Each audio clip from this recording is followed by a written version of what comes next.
Hello and welcome to Market Insights. I am Ikenna Mba. Food, the scarcity of it, it has become a lingering problem. What are we doing about it as individuals, as an organization, as a family, as a nation? Today we'll be discussing the topic exploring opportunities in the Nigerian agro-food industry. I have a guest on the show today. Mr. Bountiful Atako. He's the founder and MD, Alana Green Limited. He's an agripreneur with a vast knowledge and a wealth of experience in agri-tech and also the fertilizer market. And he's passionate about agricultural development in Nigeria. Mr. Atako, welcome to the show.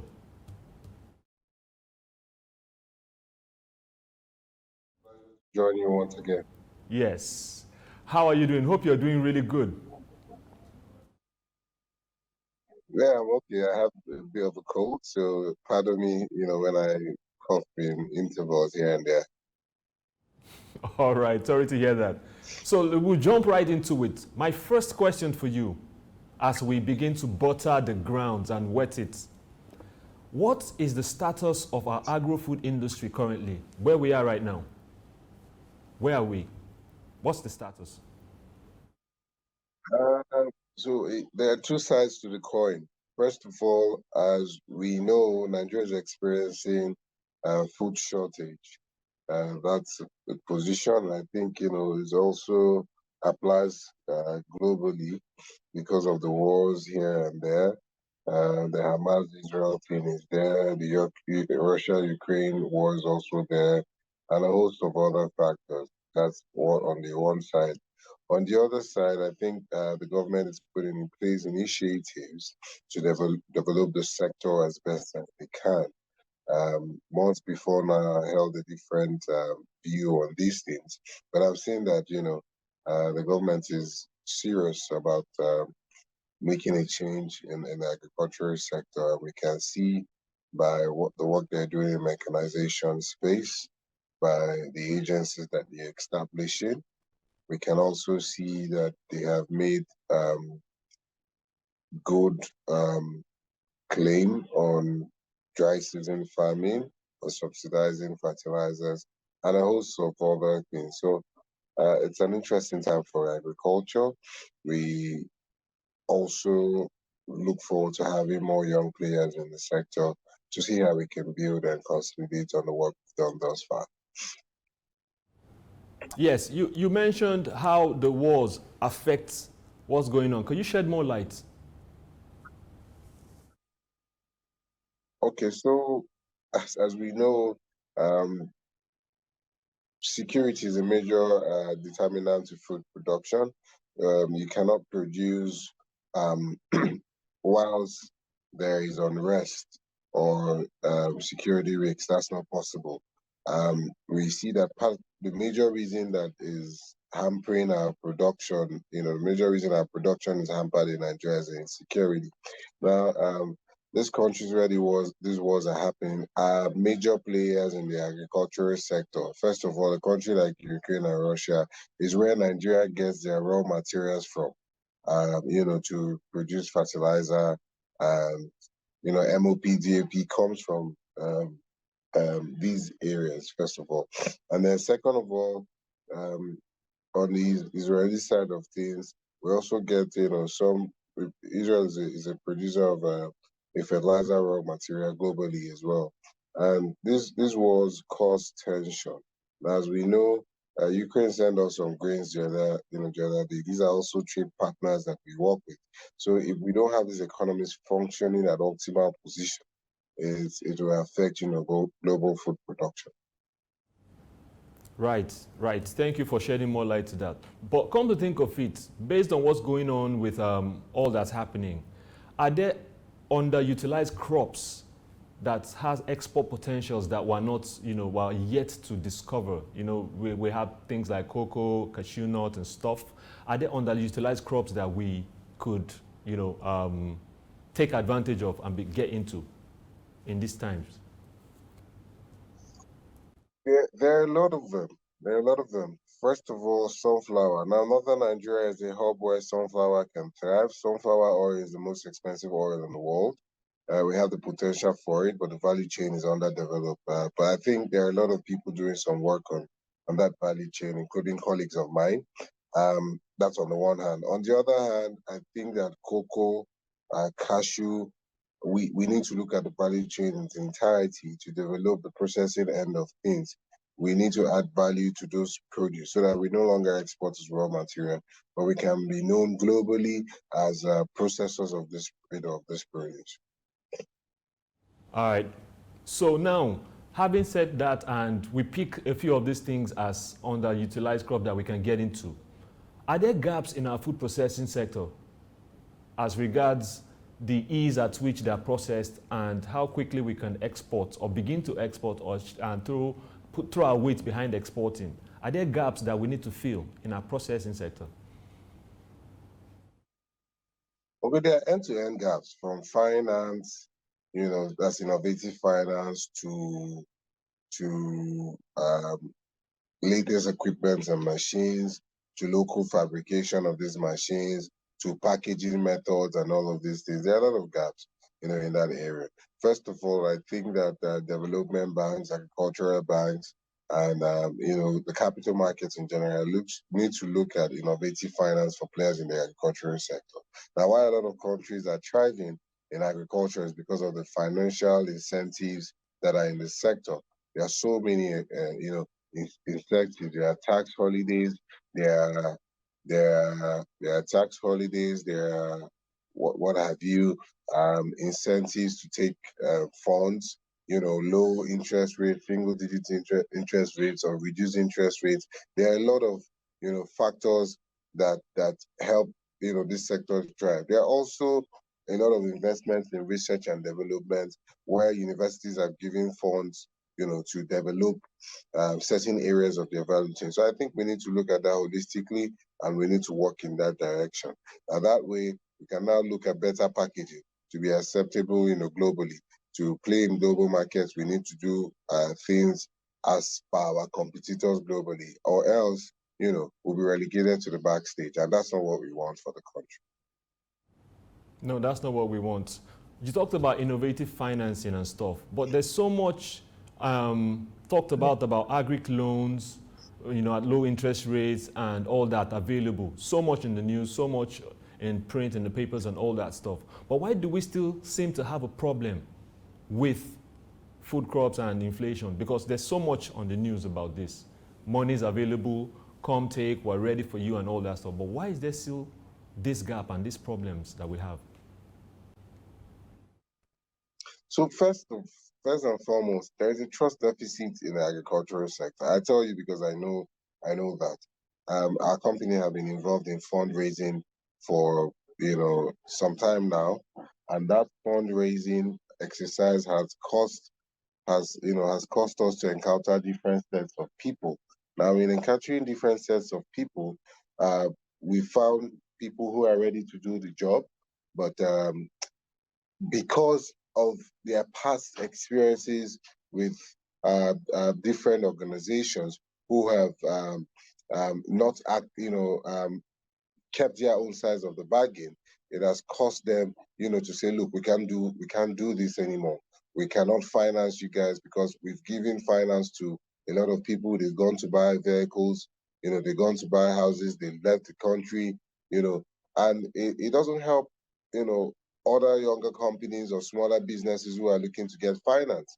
Now, if businesses that are trying to raise funds do not tighten their belt to find finance that are innovative to them, finance that works well for them, finance that the interest rates is reasonable, businesses will sink.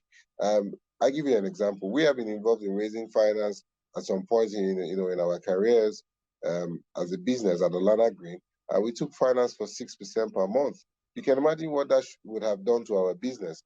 But luckily we survived. We're thriving. We're still in the industry. So the trust deficit there causes these things to be almost not accessible. And with government finance, I just celebrated the government's efforts in reviving the sector.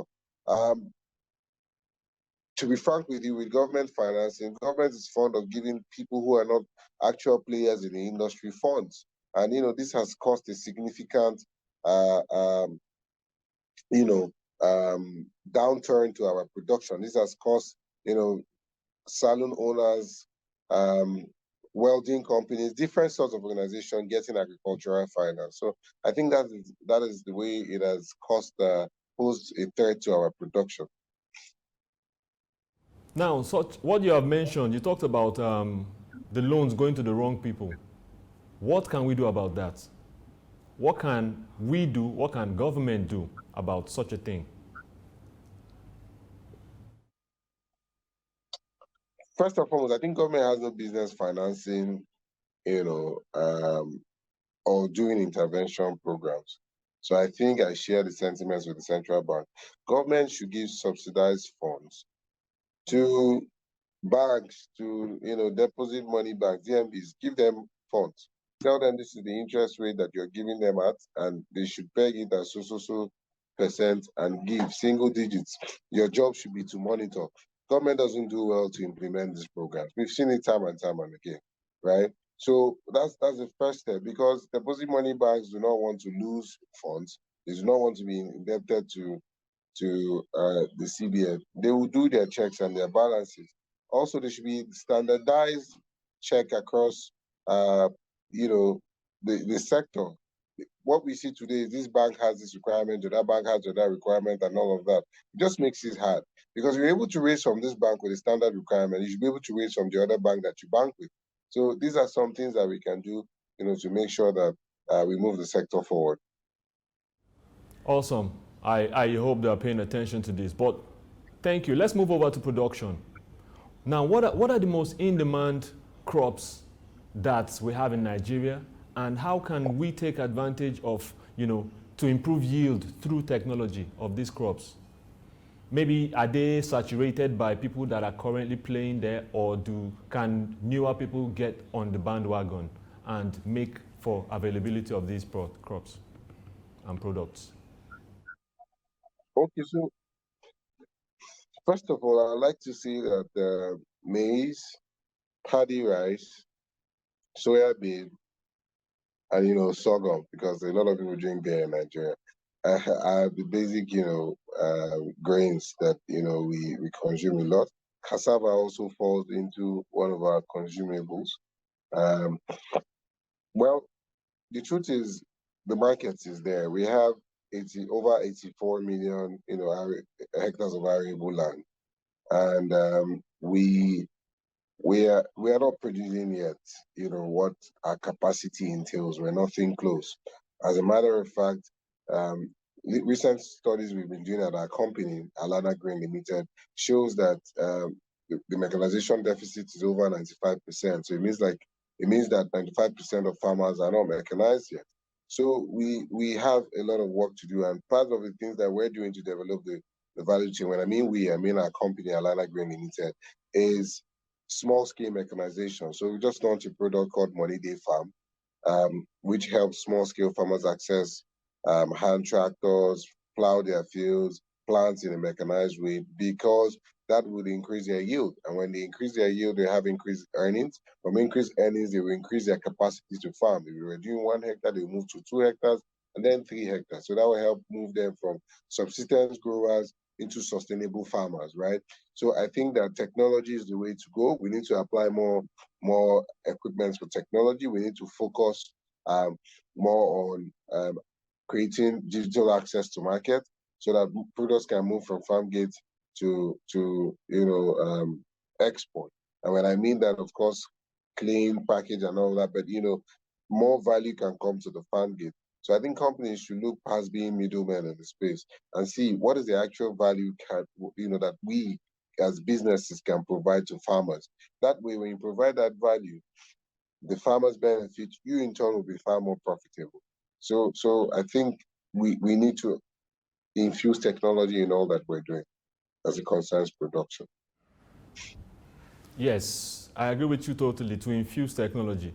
Also now, innovation-wise in packaging, how do we leverage that? One, and secondly, are there opportunities? We listed the, popular crops that people are getting into and how they're maximizing that: cassava, sorghum, soy. So are there like opportunities to create new products that will leverage these ones? There are a lot of opportunities in processing. I tell you, say for example, I know off the top of my head, I know of just one company that does soya milk, and that's Vital Milk. I've forgotten the name of the company. But they're a Ghanaian company, funny enough, and they're big in Nigeria, right? So we need to look past primary production. Yes, a lot of people need to be involved in primary production, but we need to look at this crop. Excuse me, this crop, for example, this is sesame. What else can I do aside from exporting sesame, or selling raw sesame to the exporters? I see some products in the Abuja market, sesame cake, and all those things. We need to look at what value can we add? What are people doing internationally? I watched a video from the Chinese, and I saw um, um, where the Chinese were doing cassava, and the cassava was so, it was like a pizza or a wrap, something of that nature, and it was so good, good looking and all that. And I'm like, all our lives that we've experienced cassava in Nigeria, I've never seen something like this. So we need to invest in research, look at what the global consumption of these things are, in what forms are they consuming it, and then we can follow suit. All right, all right. So it brings me to farmers, distribution, market access. How can smallholder farmers, right, in Nigeria be better integrated into the food supply chain? And I know food supply chain has to do with how the products get from the farms to the markets to the people eventually. So how does the smallholder farmer get into that mix? And how easy is it for him?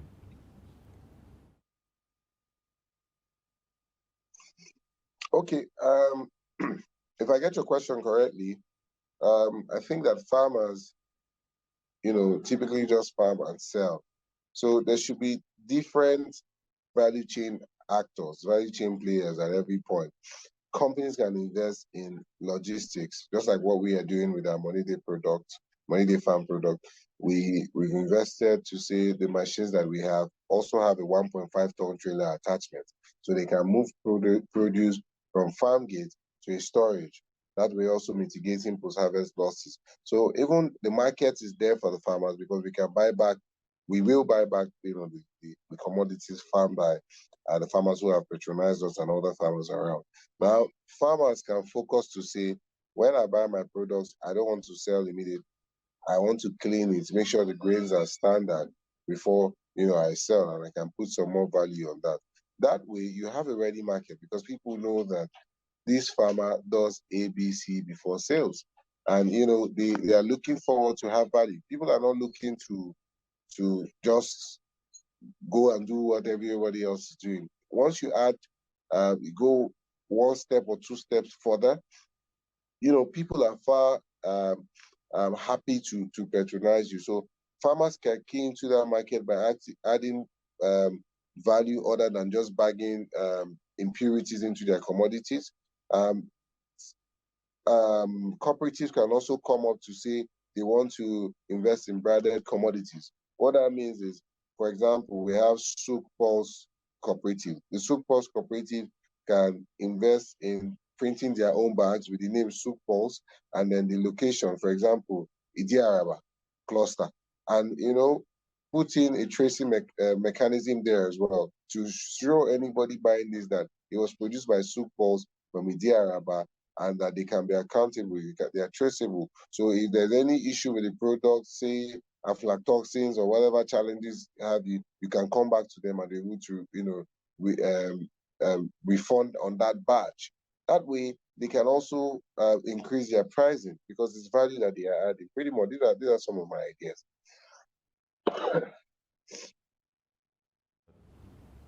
So, are there opportunities to expand exports of Nigerian food products?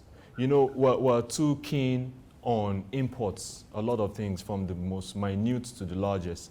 Now, the question is, are there no opportunities for us to export what's ours? What's Nigerian, those crops, those food items? And what?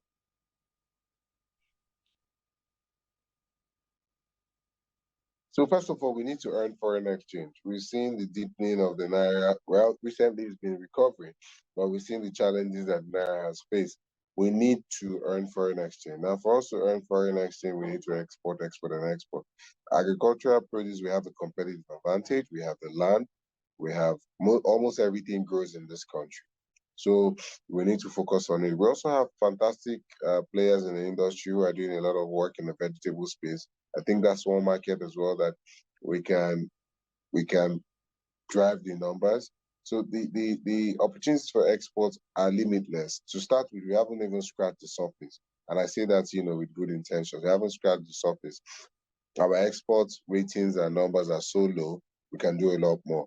It's also not easy to export because you need to meet global standards. And that's the problem that Nigeria is facing. We have a challenge meeting global standards because a lot of us want to cut corners, a lot of us don't want to do the needed work. But the thing is, we can start now to drive that change. More sensitization on standards for packaging as it concerns exports need to be done.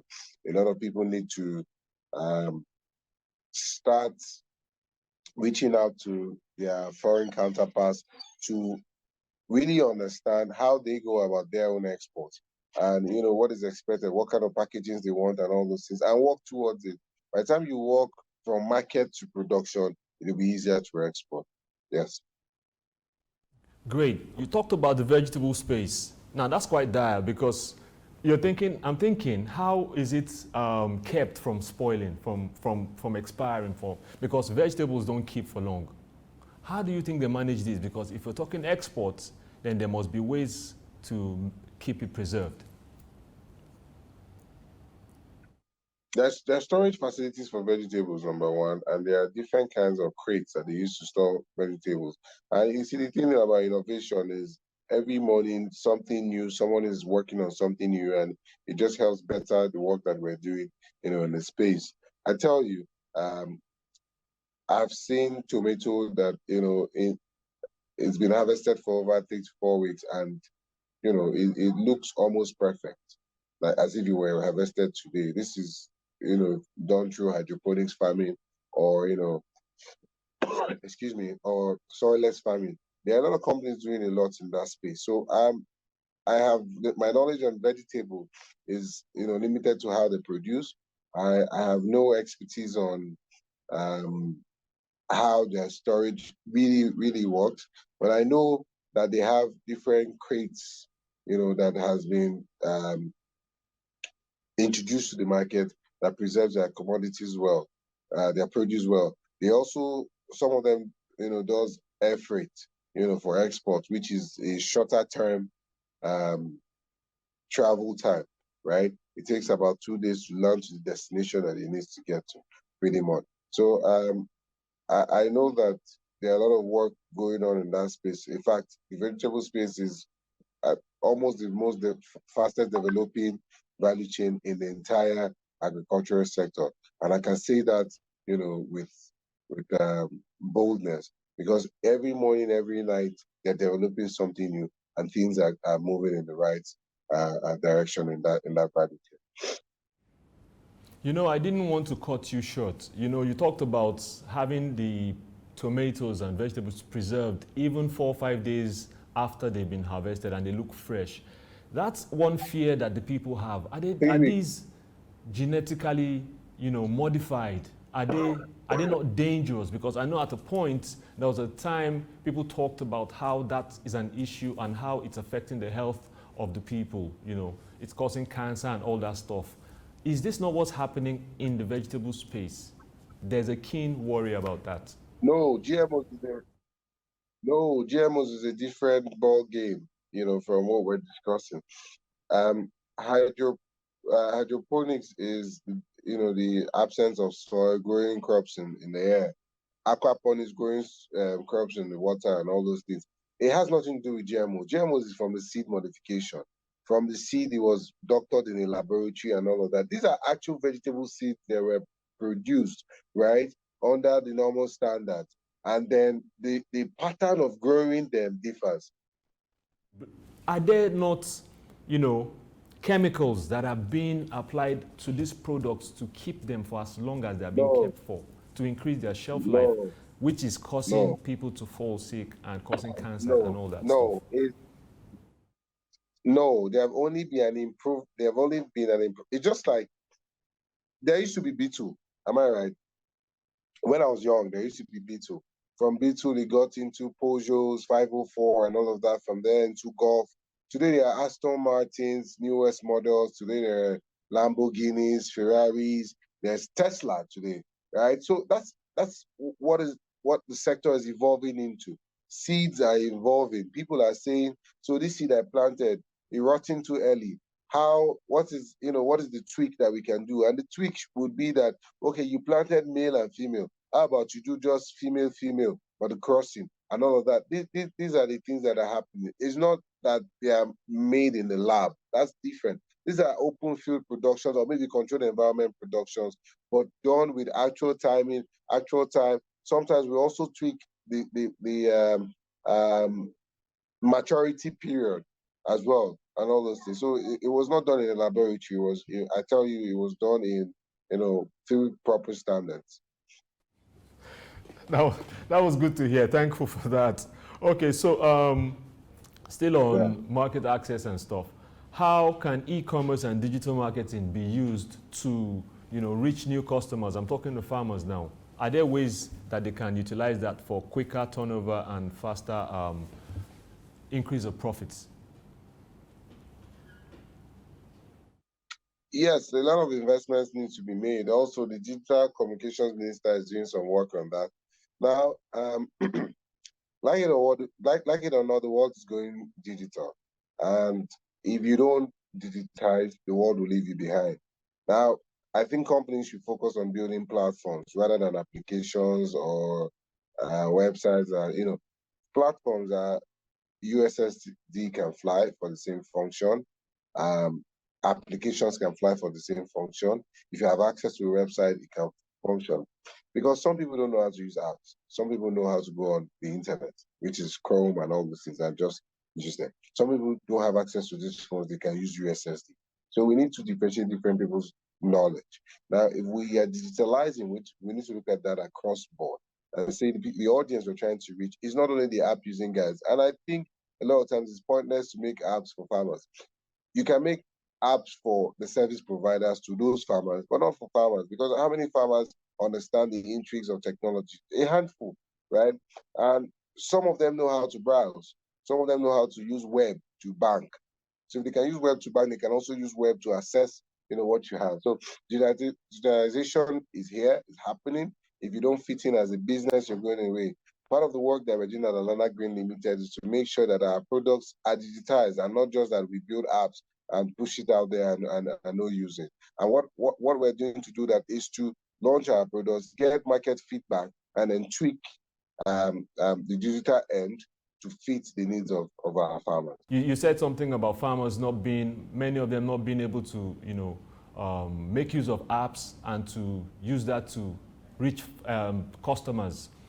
Could you also shed more light on that as you wrap? I would want to also ask you, what is Alana Green, right? What are you doing in that regards to use digitization to reach the farmers, help them, that will make them get to the point where they want to subscribe?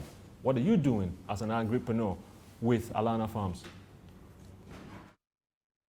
Okay, so I just mentioned about our product, the Money Day Farm, the Money Day Farm products. Money Day Farm is farmers having access to tractors irrespective of their land size. So typically what we've seen is that farmers need to merge into 50 to 100 to be able to call one tractor to work for them, because tractors need contiguous land for the companies, the service providers to be profitable. Where we've developed small scale mechanization to say, when you have 1 hectare of land, whether your neighbor is involved in or interested in mechanization or not, you should be able to have access to mechanization. And we have prepared this product in a way where you can do your land clearing, you can do your land preparation, land preparation, not land clearing, land preparation, which is plowing, harrowing, and weeding of the field. You can also do your planting. The planting will enable, you have better spacing, which means your yield will be increased. That way, the cost is also reduced further than what you should have paid for labor costs, and far more reduced, for what you should have paid for tractors. More reduced than labor costs, more reduced than tractors. So it's a win for farmers. And after the planting season, you can employ the services of our logistics to, move out your product from farm gates to your storage facility. So we've just done that product. We're going live in Bauchi by next month. That's pretty much what we're doing at that end. We also intend to digitize that product in the coming months and have farmers subscribe so that they know that they can plan. They can say in January, let me start paying 20%, 30% until the season begins in April so that I can complete my payment to have this service. We're working on that still. We are trying to gather enough data and farmers' feedback to be able to launch very much. That's what Alana Grain Limited is doing to support farmers on the front of technology. All right, having said that, and that's a great incentive, but are there ways that farmers can get to jump on the bandwagon? Having seen what you're doing, what's the strength of what you're doing? How is it going to pull them in and make them want to quickly subscribe as soon as you jump off? First of all, the cost effectiveness for starters. And then in the short term, they will see that their yields, will be far increased. If they were harvesting 20 bags, they'll start harvesting 25 bags or maybe 30 bags. And they will just tell that it's better to go, this way. It will also save them stress. It will also give them the capacities to farm more lands, because part of the challenges they experience that help them, that makes them stay still at the subsistence level, is the cost of labor and the cost of technology. So providing this reduced cost, we're optimistic that a lot of farmers will jump on our service, and it will do a lot of work in mechanizing the sector. I wanted to quickly ask, you talked about Money Day Farm. Is it an app? Could you shed more light? So let's say the lay farmer like myself, listening to you, how can you break it down, Money Day Farm? Talk to us some more about it. Money Day Farm is just a simple product, like I explained, that farmers will be able to have access to tractorization if they have 1 hectare of land through small-scale mechanization equipment, 18 horsepower planters, weeders, rotary cultivators, all those things that I just spoke about the product. The name of the product was chosen because what it entails is that you have increased yield. That yield will earn you more money. So you know that in essence, there are better ways of farming, and Money Day Farm. That's what the product's about. Indeed, Money Day Farm. So the app, right, does it connect farmers? You know how you have a regular social media app where everyone is on it, they can relate with each other, or it just relates with Alana Green Farms?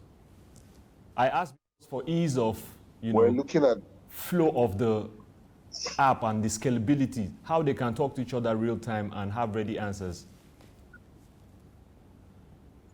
We're looking at different phases to that, different facets to that, right? We have not launched, like I said, it's not digital yet. We're still gathering data to know the right way to go. If it's going to be like a feedback app or it's going to be a website, definitely there will be a USSD phase, interactive phase that will be attached to it, and call centers and all.